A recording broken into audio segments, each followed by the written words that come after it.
Hey everyone, welcome. In this video we look at Macron and his constant whining over our fish, and our response so far is strong. We also look at his demands and also look at the common fisheries policies, absolute destruction of our fishing fleet, coastal towns and fish stocks in our waters. The article is titled Macron humiliated as Brexit campaigner dismantles fisheries row while saying your bullying will fail. Now you all know my feelings on our huge natural resource, the fish, and most of you feel the same, so it's good to hear someone else vehemently defend our waters. So thank you, Austin Mitchell. Austin is a former MP for Grimsby. I'm not too sure if you know, but Grimsby is a coastal community that's been one of the many decimated by the common fisheries policy. And I do believe that we have rotten politics, and I'm not using that as an exaggeration. Rotten politics in this country at the moment. Let's read. Emmanuel Macron has threatened Britain that unless fishing access is agreed, there can be no further negotiations with the EU. It's exactly what we want, innit, everyone? However, according to former MP for Grimsby and Brexit campaigner Austin Mitchell, the French president's bullying will ultimately fail as Britain can easily find a way to circumvent his intimidations. Last week, sources close to the British negotiation team said the UK would stick to its demand to have control over its coastal waters, as it continued to hold out on submitting detailed plans on fishing rights to Brussels. Talks between the two sides have been continuing via video conference amid the lurgy crisis. Michael Barnier, the EU's chief negotiator, branded the latest round disappointing, for you, and accused the UK of not wanting to commit seriously on a number of fundamental points. We do want to commit seriously, it's just not in your favour, and that's your problem, isn't it? With the two highly critical of the EU's long-standing common fisheries policy, which allows member states to fish in each other's waters based on a quota system set by the bloc. The EU's, and I hate that quota has gone against our fishermen since it was brought in, but we'll have a quick look at that very shortly. The EU's own mandate for Brexit talks says the UK and Brussels should fix a long-term deal on access to each other's waters in exchange for a free trade agreement. Not a chance, but the UK is pressing for annual talks to set those quotas, with the ability to block EU vessels if those discussions break down. France is one of the many nations dependent on British fishing grounds, and before the negotiations even started, it was Emmanuel Macron government who decided to make Mr. Barnier that he had to push for stronger commitments on regulatory alignments in return for maintaining free trade. We'll take no free trade then, we don't want any trade with you, and you're not having our fish. How's that, Mr. Macron? In March, Mr.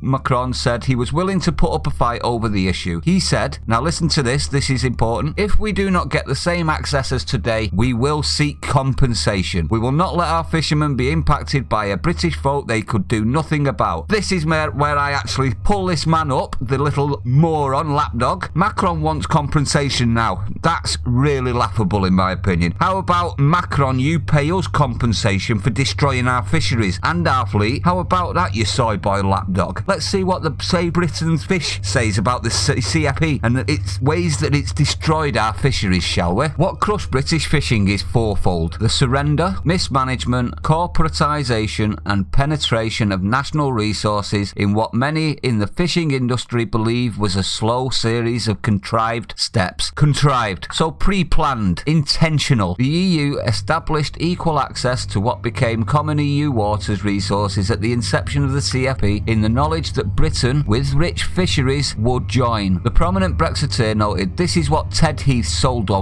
out to, despite being made well aware of the consequences. The famous response was British fishermen and coastal communities were expendable. Equal access allowed the EU to claim after 10 years things were going a bit sideways with stocks, and that's when they brought in the quota system. And guess what? When the quota system came in, they ended up with 75% of it. A marauding EU fleet combined with technical advances Britain couldn't curb with her own policy had denuded stocks. This led to the introduction of an EU system of quotas. Conveniently, the EU fleets declared a huge track record of fish landed. This resulted in them, on average, having 75% of the quotas under a system of relative stability shares between member states. Yet Britain provided 50% of the waters and 60% of the catches in EU waters of the northeast Atlantic. So they basically lied. They lied on the figures so that they could get more of our fish and more of the quota. quota. Therefore, initially, Mr. Ashworth wrote, due to this surrender and carve-up, the EU made off with half the resources that should have been British had Britain been like Norway with independent fisheries. Therefore, thereafter, the divide out of the small quota share Britain did receive, the government initiated a system called FQA units. Mr. Ashworth explained these FQA units entitled those who hold them to a particular proportion of the quota pie, regardless of the annual tonnage that year. This corporatised a national resource as the government allowed these FQA units to become tradable. As the quota system doesn't work in mixed fisheries, and as our water were overexploited by a herd of EU boats, we were subjected to ever harsher quota cuts based on dodgy data the quotas generated. So this is the EU's respect of our waters, is it not? And he's asking for compensation from us, you cheeky little git.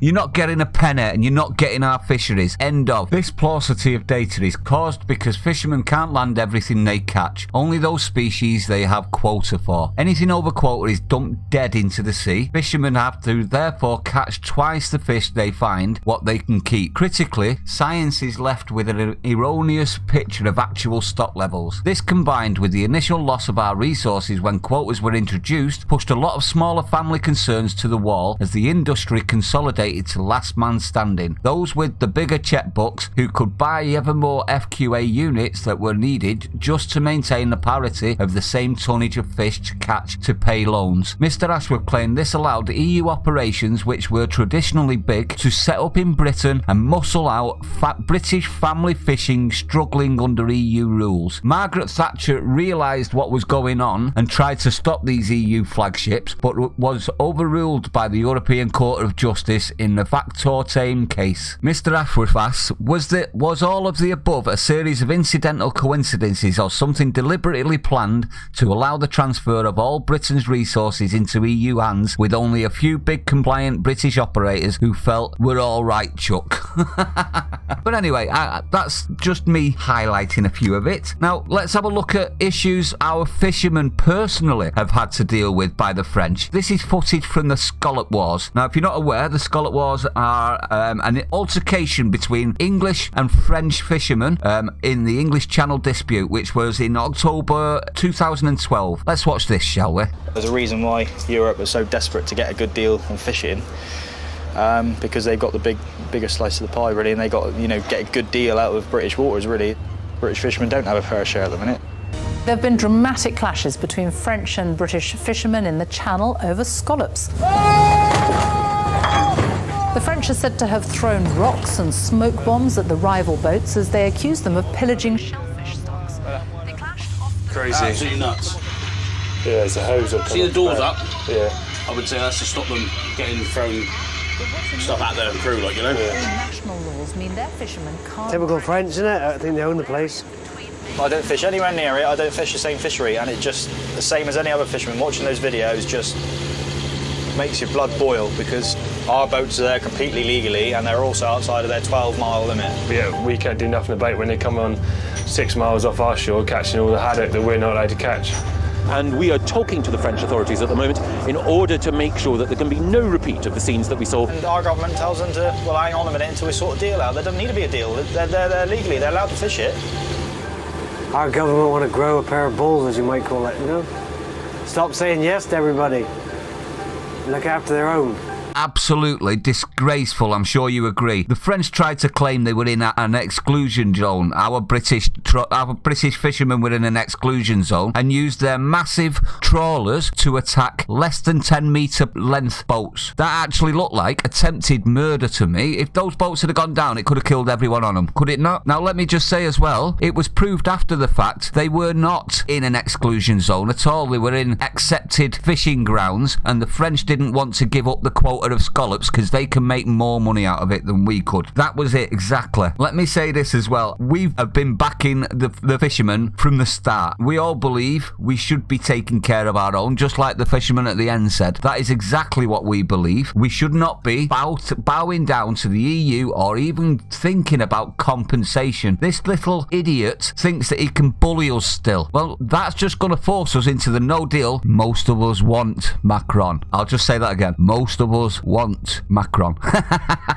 Let's continue. In a report for the Brexit think tank Red Cell titled Putting the Fishery Negotiations into Context and published in March, former Grimsby MP and Brexit campaigner Austin complained why Mr Macron's bullying will ultimately fail. He said the first effort from France was to threaten import bans on British fish unless EU vessels got access to British waters. That just means you don't get fish at all then, doesn't it? That looks potent since 3/4 of our catch do go to the EU. But in fact, tariffs can hardly go higher than the minimum levels imposed on Iceland and Norway and will in any case be paid by the consumer. Endless red tape on the perishable goods would be more difficult, but if the French state can't control its own trade, other states will take it. So the next tactic is to insist that unless fishing access is agreed, there can be no further negotiations and no access for our valuable financial services. Now, at this point, I would like to say we do not have the fishing fleet to be able to fish our waters sustainably, so there will be spare fish. So why not this? How about we take our fishing waters back, France get given a certain quota which we check on every single ship.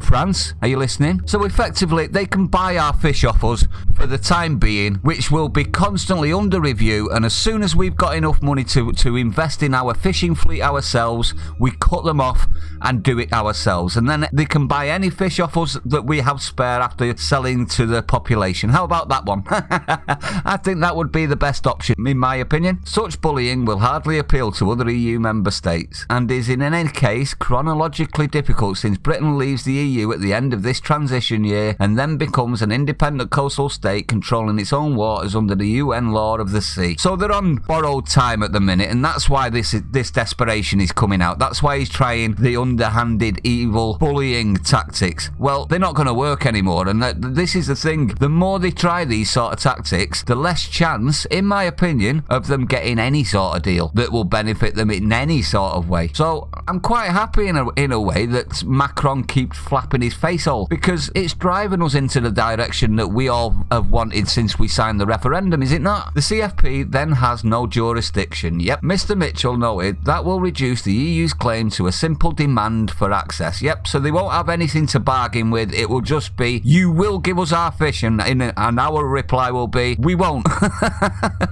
It will be pitched unacceptably high, but it is negotiable. Yep, the negotiation is, you're not having them. Until the British fishing industry is rebuilt and reorganised, there is a fishing capacity to spare, which is what I said earlier on. As long as access is on a reducing scale and decided on an annual basis. I wouldn't even say annual, I would say monthly. I would go monthly on that one. As soon as we've got enough money pumped back into our fishing industry and processing industry, because we do need to increase our processing ability as well for the fish, otherwise we're going to be sending it through the EU anyway. The former MP explained that Britain can regulate fishing in the same way as they do in Norway, which allows some EU access on the basis of an annual review of sustainable catch levels based on scientific advice. He added, supervised access to EU vessels is then agreed in return for swaps in British waters. There you go. And that's another thing I said, isn't it? We do know that they conflated the statistics so that they could increase their own quota. So they've got precedent for lying on what they're actually catching. So we should not be trusting the EU vessels or France vessels, Dutch, any of them, to stick to the quota. Every vessel that fishes our waters from now on should be searched before it returns to port. How about that one? British fishing could be run on the same basis with either swap arrangements or licence fees, a more substantial fishery protection effort to stop illegalities and cheating. There you go. That's aimed at the big ships, the mega trawlers. I did do a video on that previously. We actually run a fleet of, a very small fleet, granted, of less than 10 metre long fishing vessels. We know that France and the EU run massive trawlers, and they are causing our fishing areas huge damage, and that's where the cheating comes from. They're still overfishing the quota, and a gradual phasing out of foreign fishing as the British industry builds up. That would create the certainty which investment requires, something the CFP has disastrously failed to do. The CFP has basically leached an entire industry from us. And not only the entire industry, our coastal towns.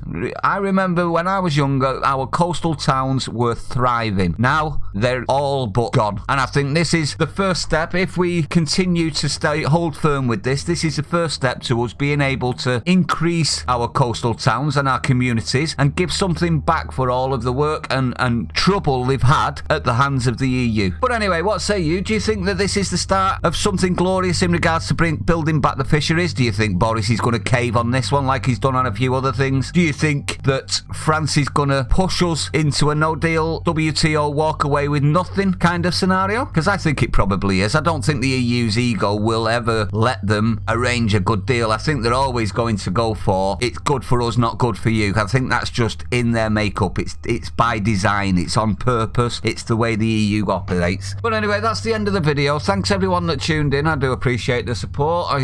If you are new, don't forget to hit the like, comment, subscribe, hit the bell icon to be notified of any future videos, and I'll see you on the next one, and F the EU. Our government want to grow a pair of bulls, as you might call it, you know? Stop saying yes to everybody. Look after their own.